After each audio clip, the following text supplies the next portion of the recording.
So MightyFly has unveiled an autonomous cargo aircraft with a 600-mile range, but it only flies like 130 knots or 150 knots or something.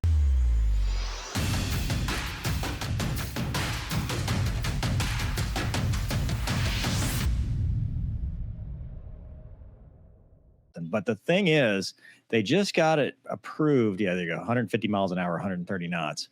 They just got it approved for special airworthiness certificate and certificate of authorization from the FAA to establish an air corridor between California's Byron Airport and New Jerusalem Airport up to 5,000 feet.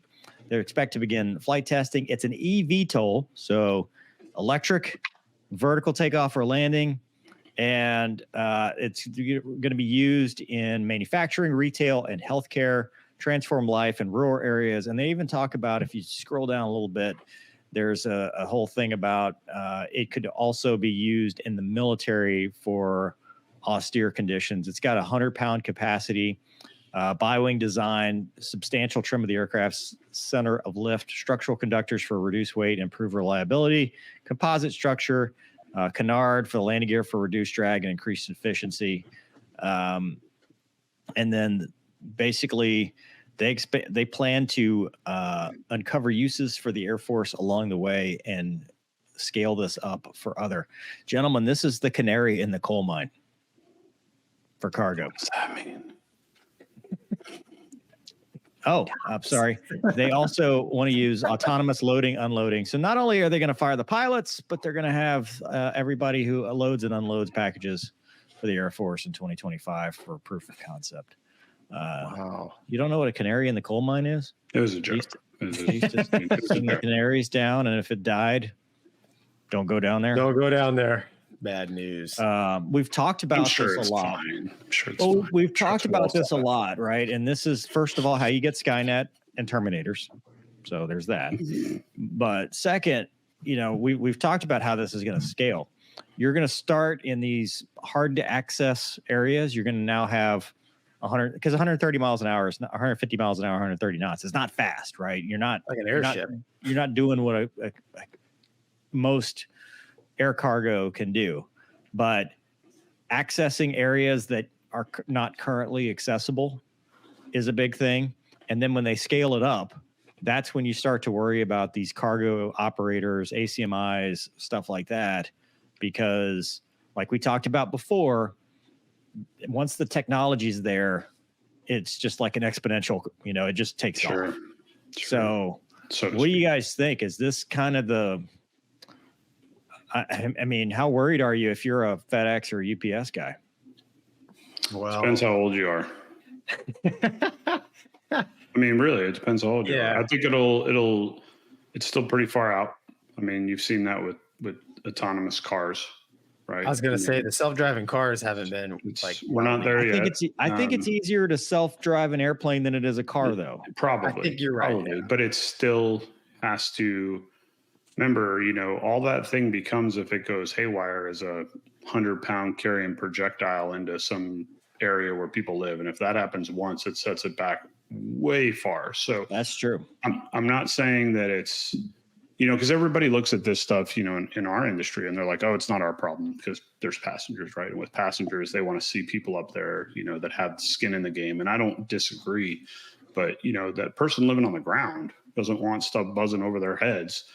If it's not, there's no skin in the game, right? I mean, think about it. So I think they're going to have to prove that concept really well.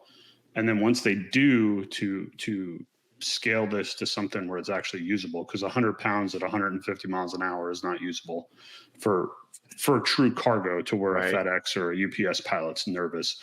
But then I think what you'll see is it'll go to single pilot ops on cargo first. With somebody kind of backing them up. Yeah. And then it may go to no pilot ops on cargo. And at that point, maybe it goes to single pilot ops and people haulers. And then, maybe one day in my career, I'd be surprised. But when I look at my 5-year-old and my 1-year-old, am I super excited about being like, you should be an airline pilot? Like, No, because I could see it in their lifetime. And Well, you know where you're going to see it for people is air taxis. yeah, This big push for eVTOL for these air taxis, like order your air Uber to get to the airport. To get to the airport. Yeah, these helicopters are a huge Well, there's danger. literally there's a whole program at our airline that is run by a girl that was in my E2 squadron. Like she went on to business school, and like this is her whole baby about getting people from outside the airport areas into the airport. And yeah, it's a lot further along than you think, but I don't think it's in the main carrier yet. You know what I'm saying? Like I'm not saying now. I think when you start looking at this tech, you're going, because I see it already. I've got a Skydio drone, which I love, by the way, but it's fully autonomous, dude. It recognizes me, and I've got the little beacon, and it'll follow me. And and if it gets lost, it knows where to go. It'll go land. Like there's That's so much most of your scalable. Wingmen. Right. And there's so much scalable, but there you go. There's the Air Force use for this is, where can like a C-130 not get into, but you can drop 200 pounds worth of stuff to a special forces unit. You can go drop a 200-pound bomb, these small diameter bombs. I mean, like there's so much, and we've already seen how much the battlescape has changed in Ukraine and even Israel, where these drones they're crushing it. And dude, I think that's the way of the future. Yep. Something this one has that has been, those of us who've been doing drones a while, been watching for a long time, range. Electricity doesn't have much range. This is a hybrid. It's got a little engine in it that charges the batteries while it's in flight.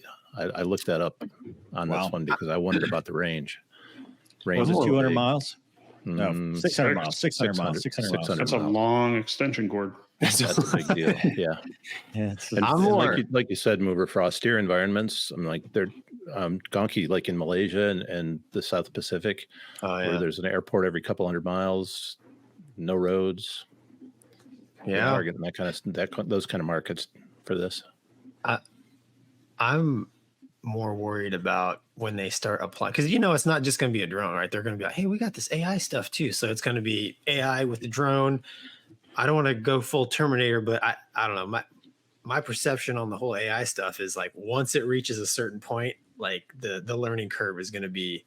Oh, dude, it's horrible already. Somebody was asking me about the next book, and I'm like, man, maybe one more, but I mean, AI is already writing books. I'm like, so now AI is going to put me out of business as an airline pilot and an author. Like, it's just when you combine. I need to go sell a Porsche. When you combine. AI, which I don't really nerd out on that stuff because I don't follow it. But when you combine, what I meant was I don't really study that. Didn't need to be.